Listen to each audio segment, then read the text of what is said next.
Redditors, what is the worst walk of shame you've had? How did it happen? The unemployment walk of shame, when you got your stuff together and you had to walk to the elevator. Was 7 or 8 at a chess tournament and was sick. Could either forfeit and notch myself or win. I won. Did you win? I did. But what did it cost you? Everything. One of like 3 times I blacked out drinking. Woke up in a nice bedroom with the sun shining in my eyes. Rolled over and had zero clue who the girl was.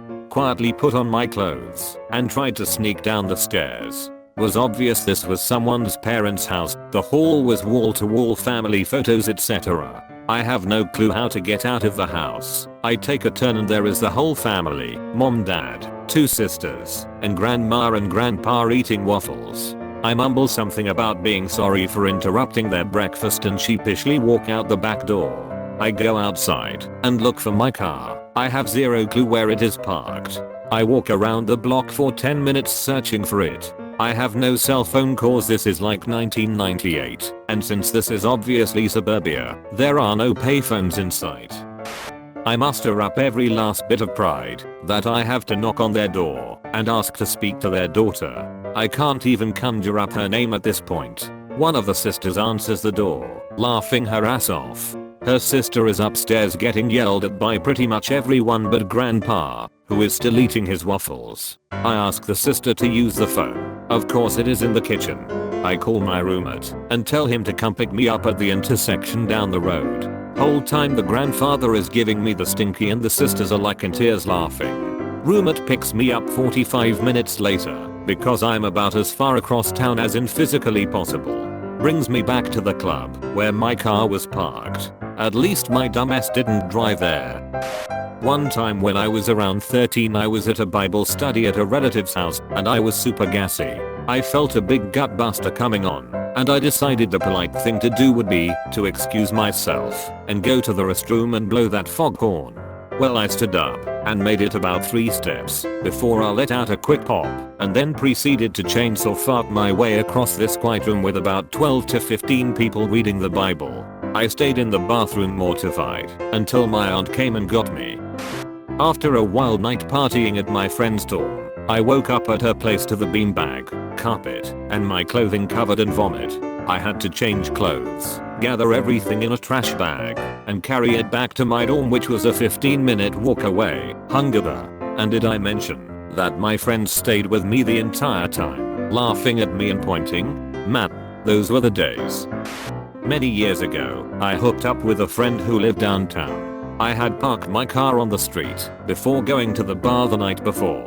We had gotten pretty intoxicated that night, hence the hookup. We slept fairly late the next morning, both of us pretty hungover. I had entirely forgotten that there was an event that morning where they blocked off the streets, despite there being signs posted everywhere. So mid-morning I dodge my way through crowded streets to get back to where I park my car, only to find it fenced in by temporary fences to block off the street for the kids' bike race that was about to start. My car was literally the only one left on the block. I asked a police officer when I could get it out and was told I'd have to wait until after the race. So, there I sat on a bench on the sidewalk, visibly hungover, miserable, and surely ashamed, while a bunch of kids rode their bikes around downtown with their parents shooting me odd looks. Woke up on my prom date's parents' basement pool table, still wearing the top half of my tux. Nothing below the waist. My date was asleep on the basement couch. Jolted upright and bashed my head on the light fixture hanging above the pool table, cutting my forehead open. Could not find my underwear or socks.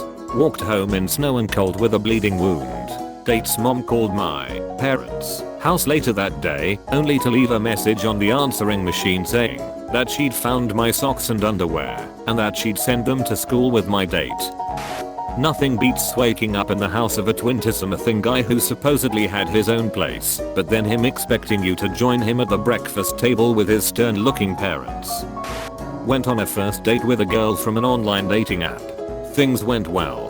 Making out in a small pub, I accidentally set fire to my shirt on a candle. Wasted, we didn't care. Ended up staying at hers. Had to walk to work through central London the next morning in a half burnt shirt until I could find a clothing shop and buy a t-shirt. Maybe not the walk of shame you are asking about, but a few years ago I accidentally shat myself at the very crowded I Amsterdam sign. I had a very sudden bout gastro, with almost no warning. I had to do the walk of shame through the crowded streets of Amsterdam, in a soaked pair of chambray short shorts. I tried to shoot a piece of rubbish into the bin, and missed, so the teacher stopped the entire class, and made me go put it in. Not many worse feelings than waking up in someone else's hostel room, sleeping 10, stark naked on a bottom bunk with no covers over you. Then trying to find your underwear amongst about 5 people's piles of clothes. One of my best friends and I went to a club without the knowledge that a well-known actor from a famous Australian TV show was making an appearance. We didn't understand all the commotion in the club until we saw a poster advertising his appearance. We never heard of the bloke beforehand because both of us don't watch the show. Anyway, he came up to us and sparked a conversation, and I whisper to my friend, "If you don't go home with him, I will be very disappointed in you." She accepts his offer to go back to his hotel, but we don't know this bloke, he could be dangerous. I wanted my friend to enjoy her night, so I went over too, just in case anything happened.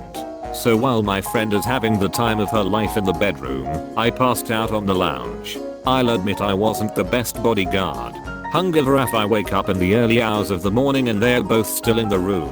I call my other good friend and ask her to pick us up from So hotel in the city. My makeup is a mess. My hair is knotty and looks like ex-hair. I'm still in my town outfit, which is tight AF, and I slip on the complimentary hotel slippers. They're better for my exit than my bulky heels, right? So I did absolutely nothing but sleep, and I walked through that whole hotel and out on the street. I could feel eyes on me with the obvious thoughts that I had a one-night stand. If only they knew I was just trying to be a good friend. Was at a university residence partying. Went back to a girl's room. Ended up vomiting. Went to the laundry room at the end of the hall and threw my vomit-soaked wool sweater in the washer then dryer. Passed out sitting on the dryer and fell sideways, banging my head on the shelf beside. Woke up with blood on my face and pants, a shrugged, vomit-stained sweater, was unsure how to exit the building, and walked back to my parents' house. Took an hour through a busy enough area. Thank God they just put me to bed without asking questions. Used to work at a leisure center where we hosted kids parties with a bouncy castle. We weren't licensed to have it outside, so we used to have it in one of the function rooms, and whilst setting it up we were asked to make sure no adults go on it because the ceiling was too low and they'd hit their heads. Anyway, one time my grandma hosted her birthday party there and all the kids are on the bouncy castle. I'd already told my aunts and uncles that they aren't allowed on. Then in a fit of what I can only assume is temporary insanity, the inner child in me takes over, and I launch myself onto the bouncy castle, and in one bounce I fly up and crack my head open on the ceiling. I'm wearing a white shirt and blood is flowing from my open head wound onto it. All the kids are screaming and crying. My workmates have to come in and mop up all the blood whilst I'm paraded past them on my way to R&D. So yeah, no adults on the bouncy castle, guys. I was dating this girl early freshman year of high school, and we were at her place when her parents were supposed to be out of town. She had this garage with a room above it that's about 50 feet from where I park my car, all gravel in between. So her dad comes home without us noticing and figures out what's up. Unbeknownst to me, he takes my flip-flops. Later when I'm leaving, feeling pretty good about myself no less, I can't find my shoes. Think, oh weird. Proceed to start the very painful walk to my car. Then bam, floodlights from the main house. Think like a mini version of stadium lights. Blind me and I hear, yeah, keep walking you little I see you. The mother F had stolen my shoes and turned on his motion activated floodlights he uses to scare away deer. Also he could taunt me and teach me the definition of a walk of shame. Honestly a great guy, though we had dinner with her parents a month later. Took me that long to be able to face him, and we laughed about it. But Jesus, first and last time I've done barefoot on gravel.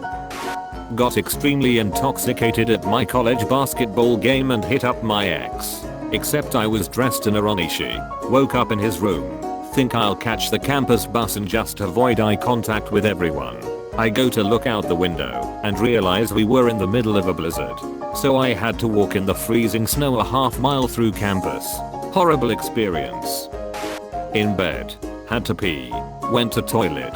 Peed. This feels weird. Why are my pants wet? Wake up. Only dreamed of going to toilet. Peed my bed. Had to walk to the closet and change.